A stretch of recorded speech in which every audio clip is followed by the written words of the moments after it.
শেরপুরের মাটিতে দাঁড়িয়ে শপথ করছি শেরপুর সদরের উন্নয়ন ইনশাআল্লাহ ডাক্তার প্রিয়াঙ্কার হাত ধরেই হবে।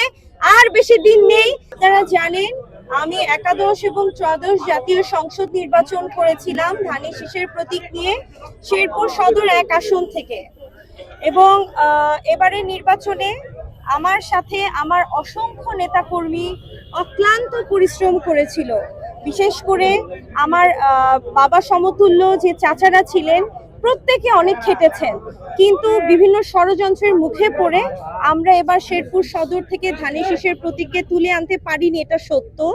তবে মাননীয় প্রধানমন্ত্রী শেরপুর সদর 1 আসন থেকে আমাকে বারবার আমার উপর ভরসা রেখে আমার উপর আস্থা রেখে বারবার আমাকে মনোনয়ন দিয়েছে, আর তারই ফলশ্রুতিতে আজ আমি সংরক্ষিত নারী আসনে পুরো শেরপুর জেলার, এবং আমাকে যেই জেলার দায়িত্ব দেওয়া হবে আমি সেই জেলার দায়িত্ব নিয়ে ইনশাল্লাহ জাতীয় সংসদে যে গণমানুষের জন্য কথা বলবো ইনশাল্লাহ।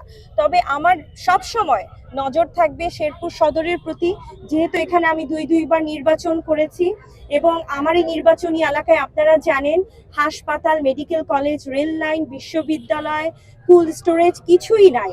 ইভেন আমার এই শেরপুরের চরাঞ্চলে বহু কাঁচা রাস্তা আছে যেগুলো পাকা করার কোনো সুযোগ কখনোই কেউ করেনি, এবং আমার এখানে অনেক জায়গা আছে যেখানে ব্রিজের প্রয়োজন, অনেক জায়গা আছে যেখানে আমার শেরপুর সদরের উন্নয়ন না হওয়ার কারণে বাচ্চারা, শিশুরা এবং বয়োবৃদ্ধ মানুষরা হাসপাতাল পর্যন্ত যেতে পারে না। কাজেই এখন সময় এসেছে, মাননীয় প্রধানমন্ত্রী যে বিশ্বাস রেখে আমার উপর দায়িত্ব অর্পণ করেছে, আমি ইনশাল্লাহ শেরপুর সদরের প্রত্যেকটা মানুষের তথা শেরপুর জেলার সকলের দায়িত্ব নিয়ে আমি সকলের মুখে হাসি ফুটাবো ইনশাল্লাহ। আপনারা জানেন আমার আজ এখানে আসার পথে যেই মানুষটির অনেক অবদান আছে তিনি হচ্ছে আমার শ্রদ্ধেয় বাবা জনাব মোহাম্মদ হযরত আলী, যিনি দীর্ঘদিন জেলা বিএনপির সাধারণ সম্পাদক এবং আহ্বায়ক হিসেবে দায়িত্ব পালন করেছেন, যার পরিশ্রমের ফসল আমি আজ এখানে এসেছি, এবং ইনশাল্লাহ আমি আপনাদের সকলের পরিশ্রমের মূল্যায়ন করব।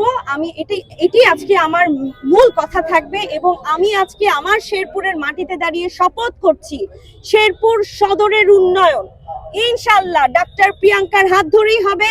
আর বেশি দিন নেই যেদিন আমরা ফ্যামিলি কার্ড নিয়ে এসে ঘরে ঘরে আমার মা চাচিদের মুখে হাসি ফুটাবো, এবং 31 দফার আলোকে মাননীয় প্রধানমন্ত্রীর বাংলাদেশকে নিয়ে যে ভিশন, সেই ভিশনের পথে আমার শেরপুর সদর উন্নয়নের দ্বার প্রান্তে চলে যাবে ইনশাল্লাহ।